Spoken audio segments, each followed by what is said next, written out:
Hey, if you wonder how to charge the JBL Clip 5, let me quickly show you. So first of all, we can use just charging cable from our smartphone. As you can see here, I have cable from my old Huawei smartphone and it works with my JBL Clip 5. So if you lost your original cable that actually comes with the box, don't worry, you can use cable from your smartphone, from your tablet, or basically any other USB-C cable.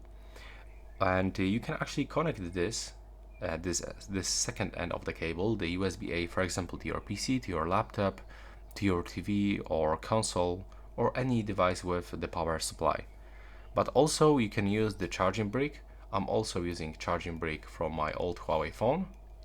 So we are plugging it here, and of course the second end we have to put inside the USB-C port at the bottom on the JBL Clip 5. And this is actually the only methods to charge this device because there's no wireless charging, for example.